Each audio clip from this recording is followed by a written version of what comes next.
Hello, everyone, and welcome to I'm Not Okay with Day.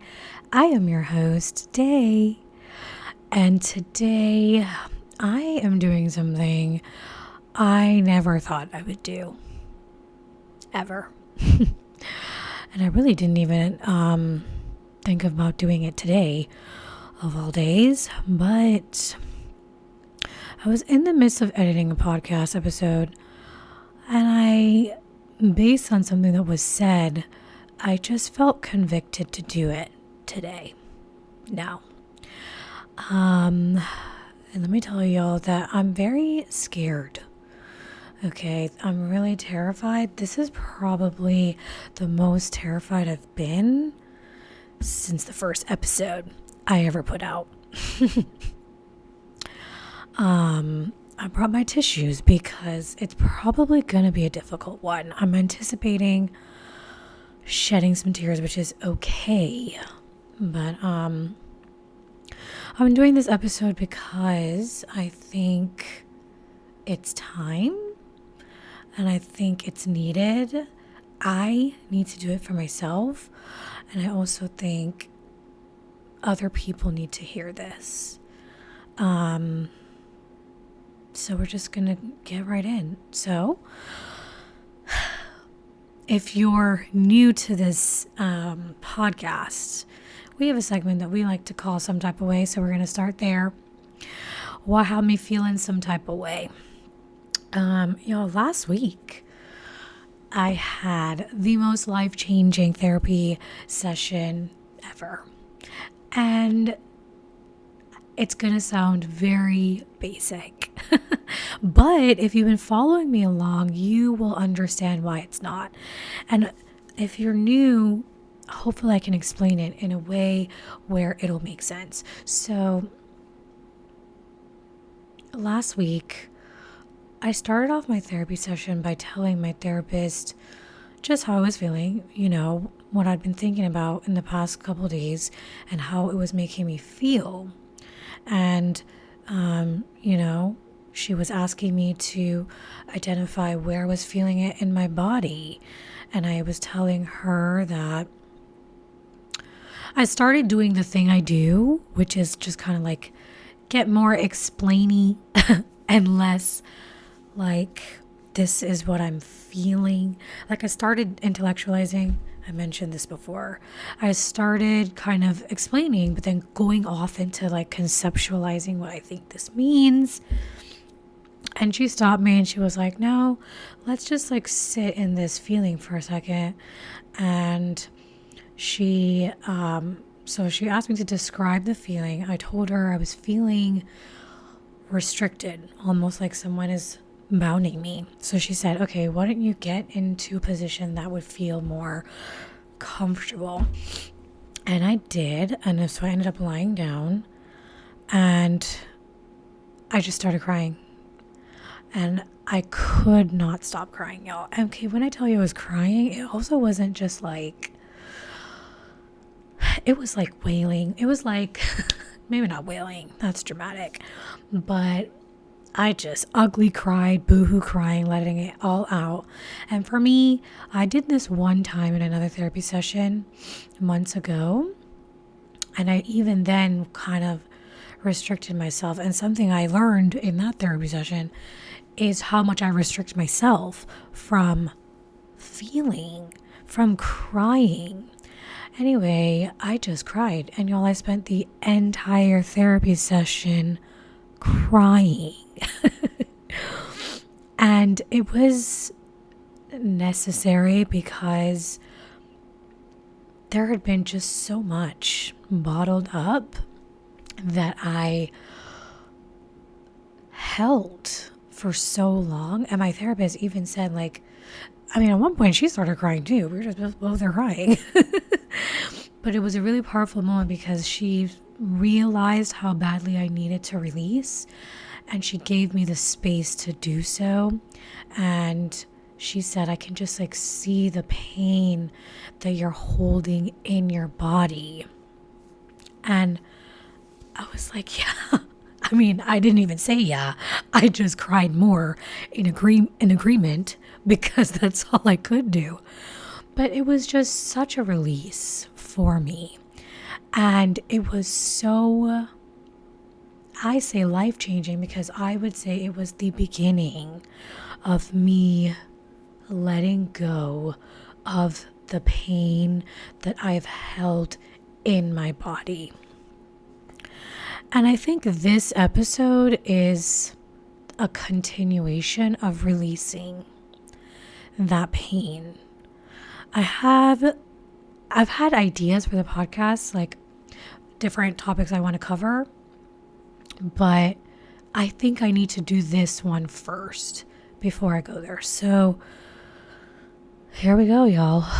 Let's dive in.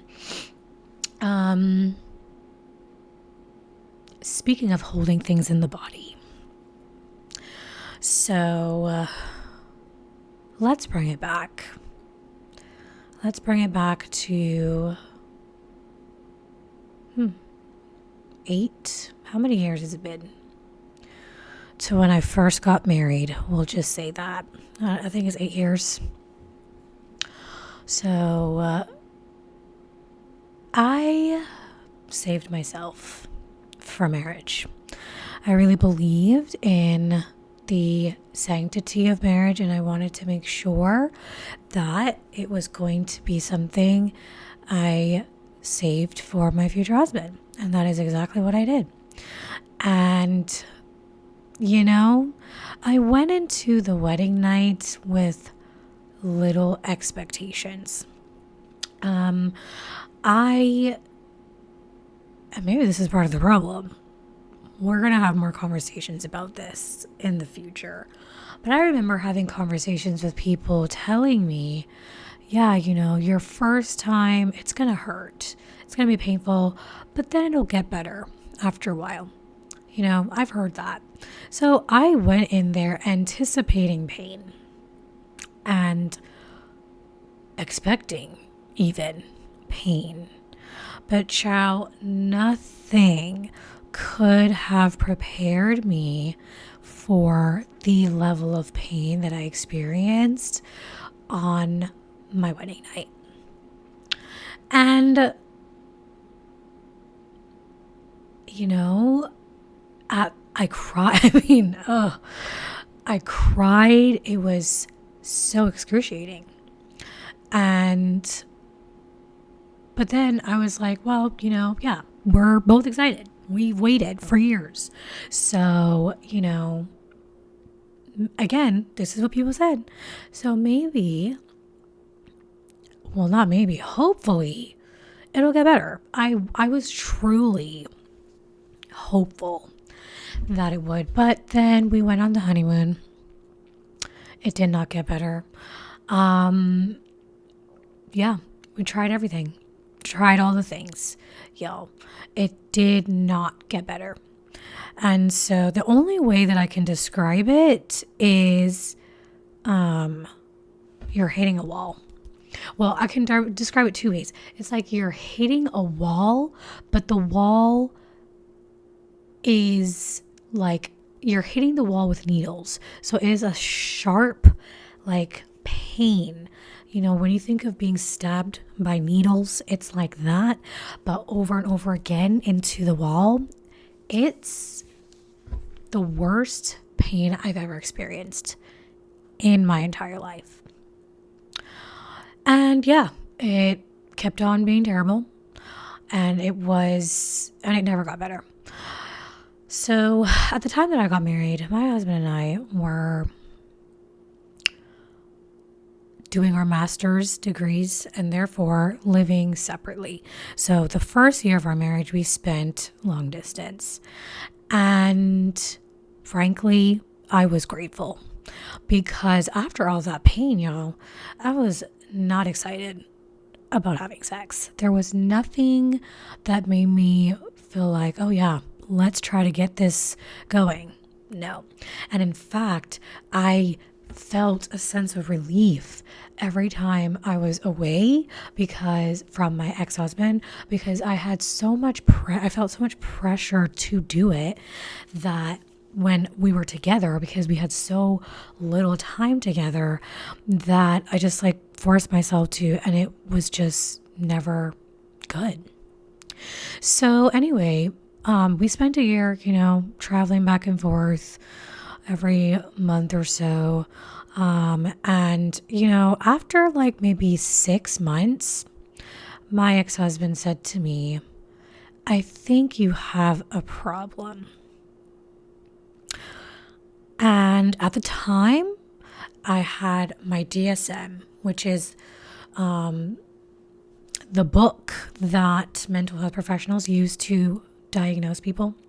And in that book, there was a diagnosis. I can't even remember what the diagnosis was, but my ex-husband at the time, I guess he was looking into it. So he found like something about like pelvic pain disorder or something like that. I don't remember. In fact, I really should have figured it out and should have remembered. But he was like, I think you have this. And I was like, no, that's craziness, because in my head, I'm thinking, well, we're not having sex consistently. So maybe that's the problem. And maybe because it's been all these years of not having sex, like this pain, it will go away. I mean, I didn't understand it. And I also, at the time, I didn't realize it. But today I look back and I just know that I was scared to look into it myself. I knew it was not normal, but I was so terrified to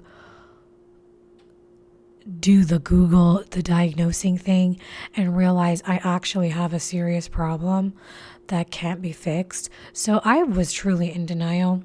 So my ex-husband said this to me and I was like, no. Anyway, he was like, yes, I think you do. And I kind of just shut it down at the time. Very important information is this statement, I think you have a problem, because this is something that I kind of carried with me. Just keep in mind for the future. So a year goes by, I move in with him. I finished my master's and I move in since he still had some time left over. And yeah, it did not get better. And by this time, I mean, again, like we tried things. So I went to my gynecologist, and that's when I got diagnosed with vaginismus. And for those of you who don't know, vaginismus is basically a disorder that there is involuntary pain when there is penetration. Basically, pelvic pain. There is, how do we explain it? There is, in my case, pretty severe pain when there is penetration, which obviously makes sex very painful. It's an involuntary tightness of your pelvic muscle. And so it also, that's why, like some people with vaginismus, they can't even get in, y'all. Some people can get in, but then it's like hitting a wall. And that was the situation for me. It could go in a little bit, but it was like hitting a wall. And like I said, it was like needles stabbing me is what it feels like. And so, I had never heard of this before. Okay. This was in 2016. And I did not know anything about this. And my gynecologist herself also said, there's not a lot of research about this. And she herself had very little information. All she knew as far as how to treat it was that first, we don't know what the causes are. So there's no explanation as to why this is happening. The cure, the only cure that she told me were two things. Well, there were two options. She could give me a numbing cream that could basically, I could put down there so it would just numb it out and I wouldn't feel pain at all, but I would just feel nothing. Or she could give me the dilators. I should have brought them today.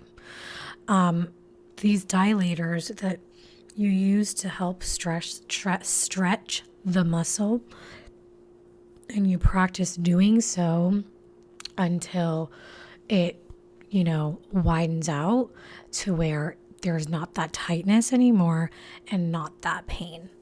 Okay, so at the time she was like, here, you can go and you can see a physical therapist that could help you with the exercises and work with you with your pelvic floor muscle. Okay, so at this point, I'm still feeling relatively hopeful because I don't know anything about anything. So I go to the physical therapist. We start doing different exercises, both internal and external, to help stretch it out. Well, after maybe a couple weeks, I get the dilators. And so basically what the dilators are like, how can we describe it? This is my finger. And so the dilators are basically these, they're kind of like dildos, but they're not dildos because they're not actually shaped like penises, but they are kind of just long, just in that kind of shape, right? And they go from different sizes. So you have one the size of a finger, and then you'll have them increase in size till, like a penis size, right? And so the thing about that is, what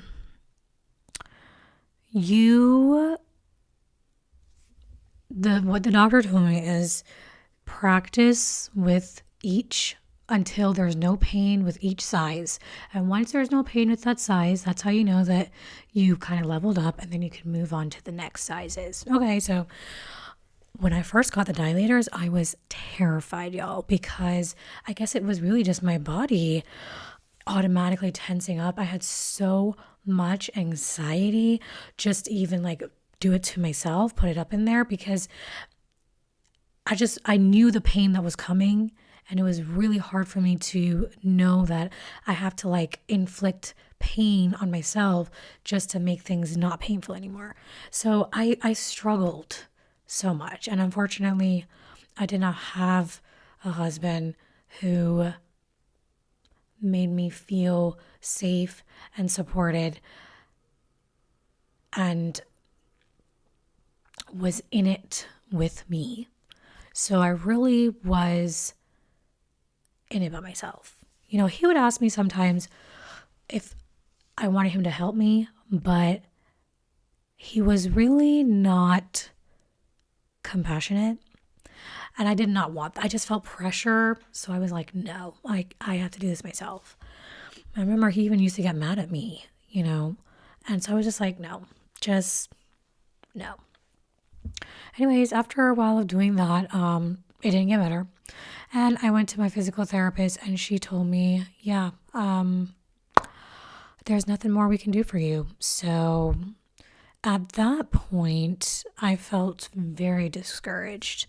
I felt very depressed. I really felt like, well, I guess I am the problem, and there's nothing that I can do. And so at that moment, I decided to accept that this is my reality. And, because I'm married, and, I had this message of, well, you got to please your husband, because if you don't please your husband, he gonna find somebody else to please him. And so I decided to just continue having sex, painful sex, and just get over it. And by get over it, I mean find a way to get through the pain in order to ensure that my husband was satisfied. And I did that for years because that's what I thought I had to do. And unfortunately, my husband also thought that, Or he didn't really oppose that. I don't know what he thought because it also was not something we discussed, which was a big problem. I think both of us were in denial of what this really meant. None of us were prepared for this. Sex was not something that was discussed in detail prior to us getting married, which is a problem. And so we did not know how to handle it. I did not know how to handle it, and I was so ashamed. I didn't tell anybody until a year later.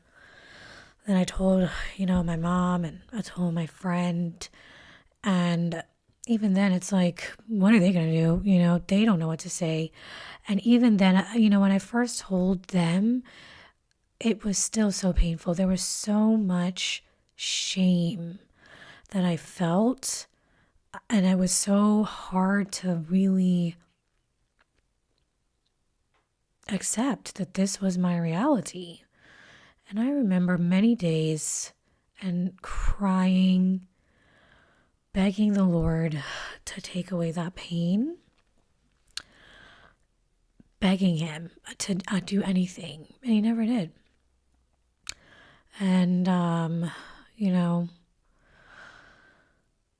it was really, really difficult because I also started experiencing my ex-husband distancing himself emotionally. We never had, that blissful honeymoon period that people have when they get married because of this. Not just because of this, though, but it was difficult. I myself was feeling the distance, and I did not even know how to repair it. And there came a point when I fell into a pretty dark place, and nobody knew except my friend and my mom, and I couldn't do it anymore. So I sought a sex therapist at the time. And, I told her about the whole thing, and she said, you have to stop doing this. Like, you're causing yourself harm by continuously having sex. And she told me, you need to stop. And it was such an emotional moment because it was the first time I felt like I had the permission to stop. Like, my ex-husband was not. My pain was not a priority for my ex. He did not care. At least that's how it felt to me, Once he told me it was hard for him, but he never stopped doing it, so it wasn't that hard. And yeah, it was really difficult because I felt so isolated and lonely in this suffering, and I didn't know what to do. Anyways, when she told me this, my therapist at the time, I was like, okay. So I was terrified though, because I knew this was going to change a lot with my relationship. And I mean, in hindsight, it's kind of crazy because it's not like we were in a good place to begin with. We were not in a good place. We barely had a relationship. We were roommates at this time. There was very little care as far as like how I'm even doing. There was no effort to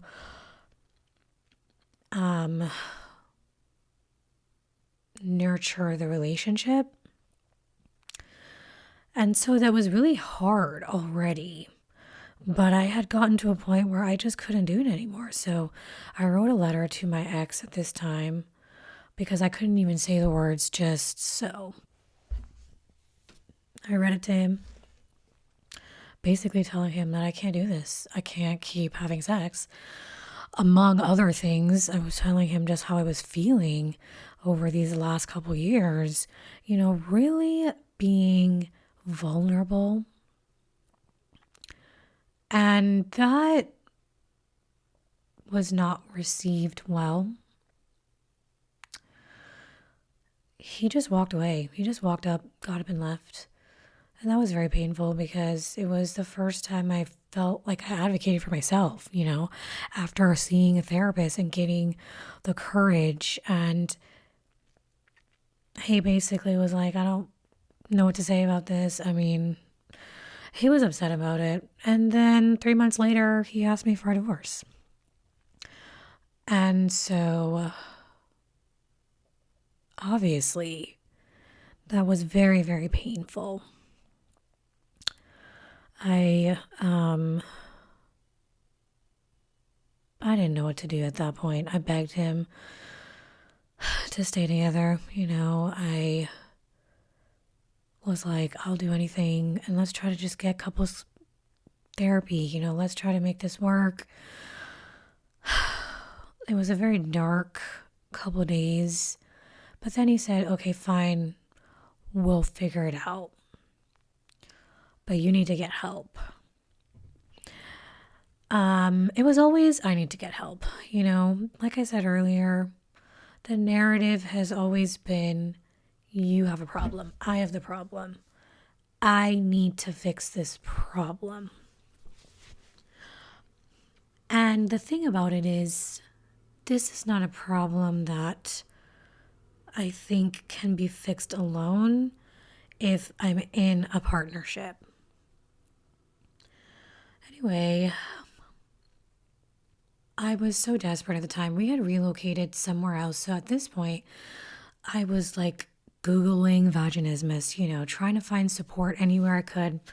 And I actually found a support group on Facebook.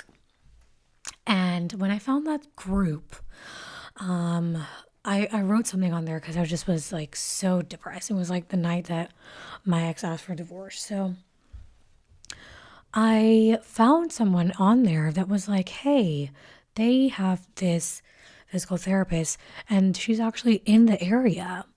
And it was crazy because I looked her up and she came highly recommended. So I reached out to her and she responded like immediately.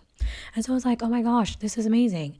Okay, maybe we can really figure this out. Like once I get the help, from someone who actually knows about this, then, things could be better. So I met up with her and she is the absolute best. Shout out to her, Lynn. She was a godsend to me at that time.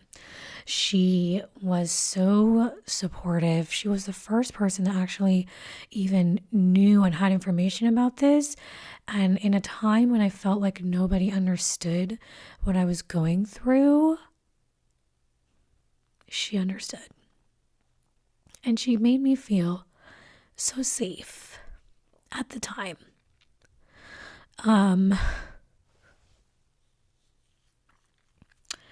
So I started seeing her for a couple months, and she told me it'd be really good if, your husband could also join you, because I think a big part of this getting better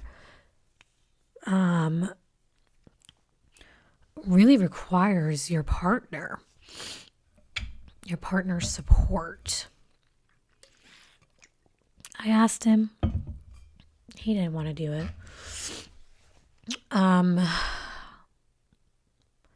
She gave us some exercises for us to do to get together, to connect emotionally, physically. But, even though we were going to figure it out, there was not a lot of effort on his end to figure it out. It still all landed on me to figure out. And I was doing the work with Lynn for a couple months, and I made improvements actually. I went up dilator, like 2 dilator sizes actually, and it was good. But then my husband asked me for a divorce again the second time. At that point, I really had been holding my breath because I don't know. His actions were not really giving, I want to make this work. And I don't know. There was something in me the second time he asked that made me feel like, I can't force somebody to want to be with me. I'm not going to beg anyone to be with me.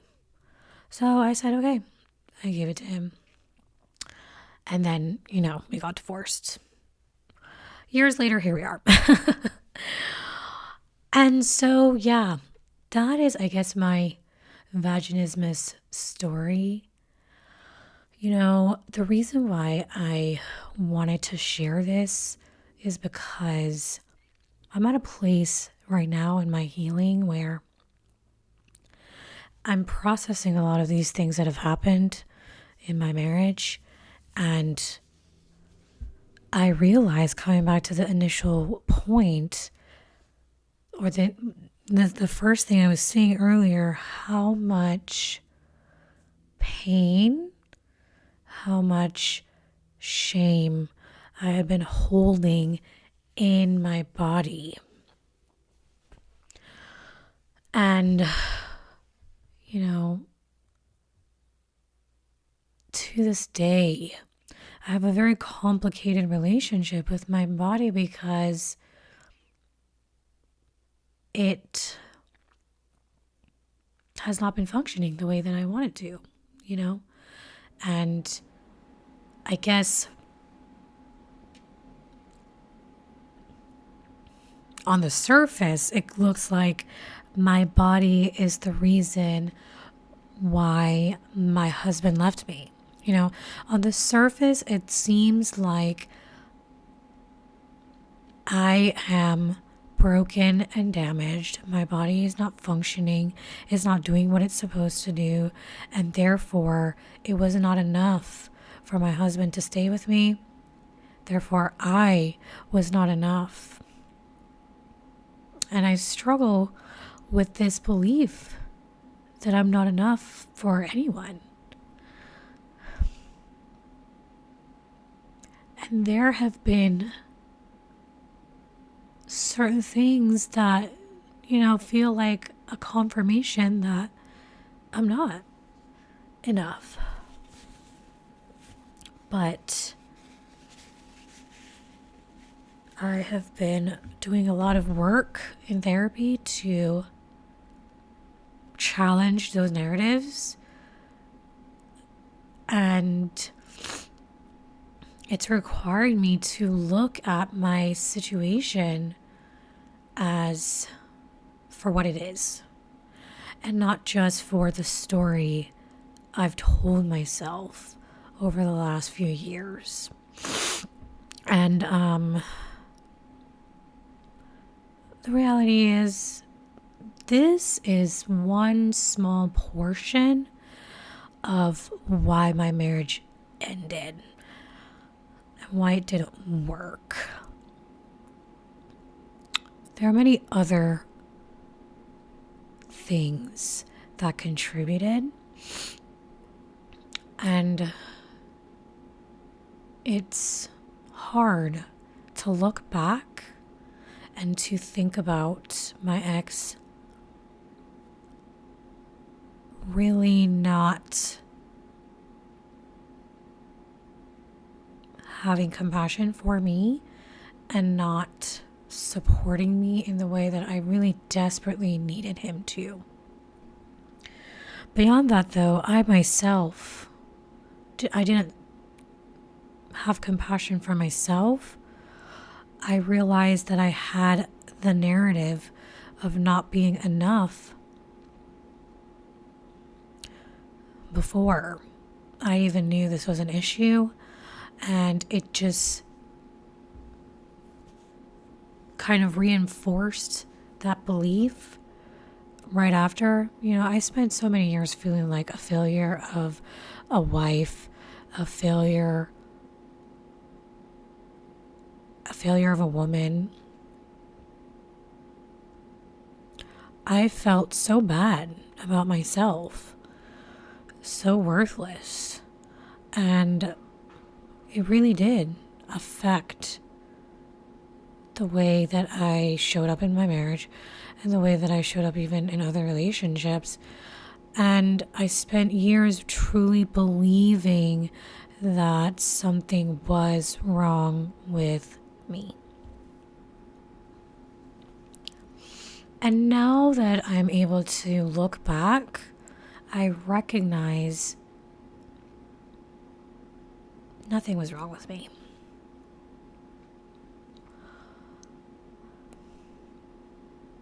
I never asked for any of this. And to this day, I don't know why this has happened. This is also something that I really struggle with, because in my time of trying to understand this diagnosis and just like why this all has happened, there's been more information that's come out about some women who struggle with this, who've had maybe sexual trauma in the past. And, that was not my experience. So that was not, as I tried to like make sense of it, I was like, why has this happened? It's not, I didn't go through any of these things, and there was no explanation, and it was so difficult to make sense of throughout the years. And something I came across was The Great Sex Rescue, which is a book that was written, and it talked about women, a lot of women in the evangelical church who grew up with similar damaging messages that I had, which included, you can't please your husband, he's going to find it somewhere else. That's so problematic. We're going to talk about that later. It's so damaging, so problematic. I realized there was a lot of messages I received within the church that caused harm in the way that I felt like my expectations as a wife and as a woman.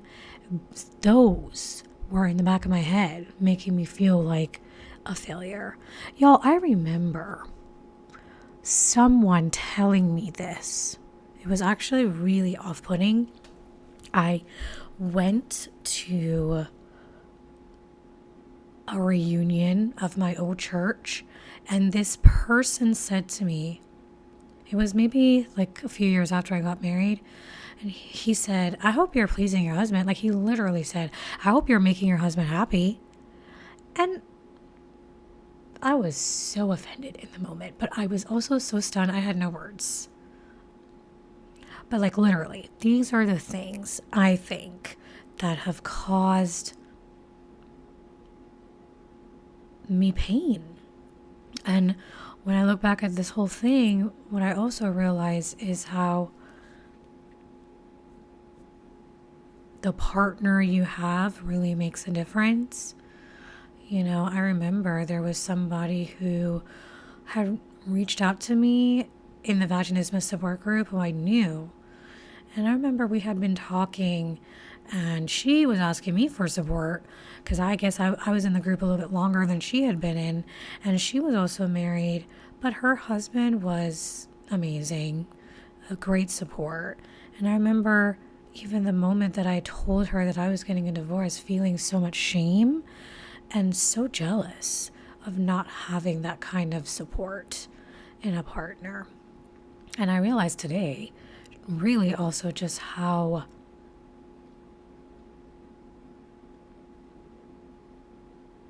much that impacted me.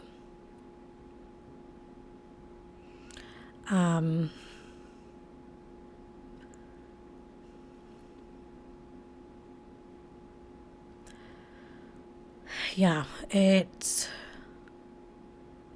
was really hard. But I wanted to share this because last year I was listening to Megan Trainor's podcast, of all people, y'all.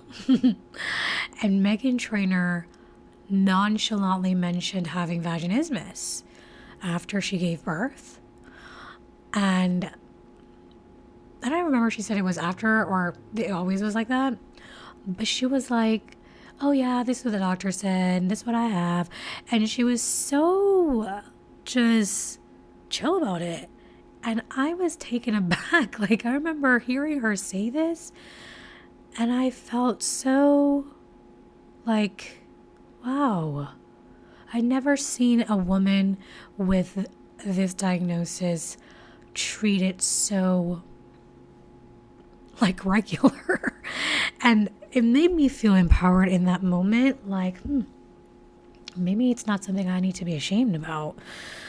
And as I've just been working through this, I mean, I'm still in that group. I see so many women, talking about their struggles, and it really has helped me. But again, even when I was going through this, I was looking for resources, for just like people who would talk about this, and there was not. And there's been a recent, I would say, normalization of women's health and discussion on sex and the church.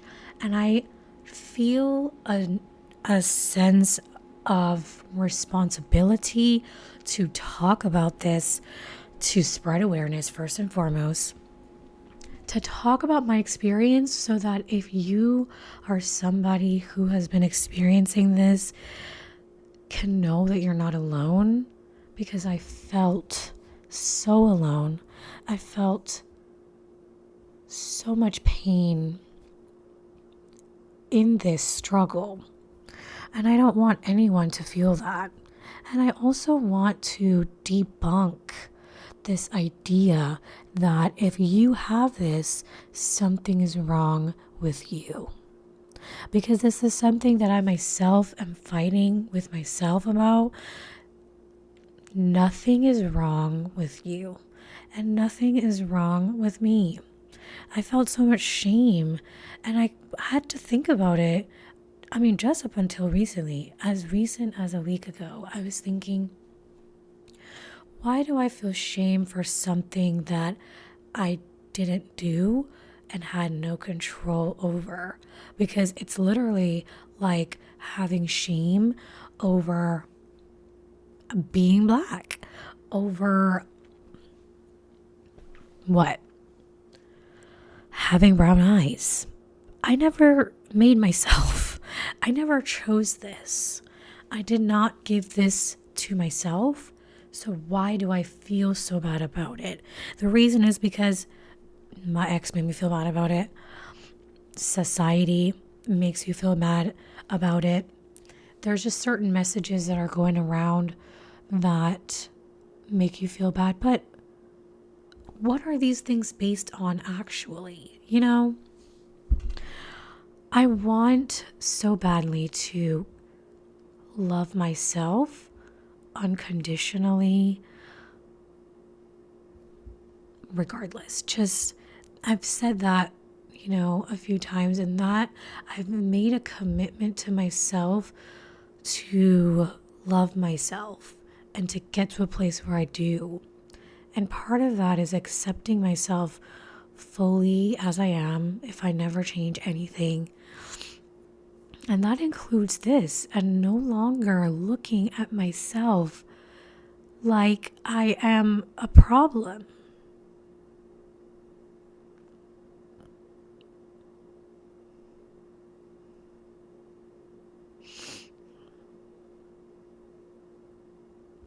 I spent too many years believing that. Too many years believing that no one would ever want me. Too many years feeling like I'm only worth what I can do for somebody. And it's just not okay. And it's not something I want to continue to hold. I want to release that for myself. And so that is what I'm doing. And it starts here with this. And I mean, I don't have to talk about this publicly. I've already been working through a lot of this in my therapy.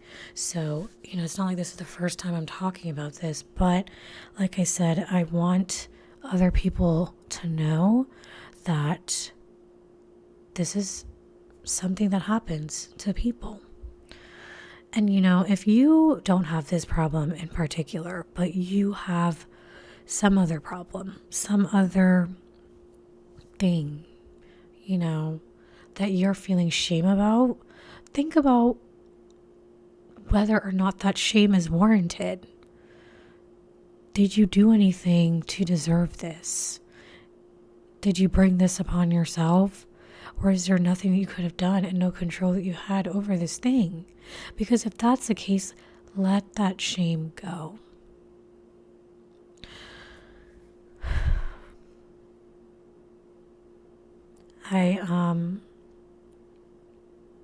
I'm saying this and I'm really trying to keep it together, y'all, because otherwise I'd just be bawling nonstop in this podcast, and no one wants to hear that. But I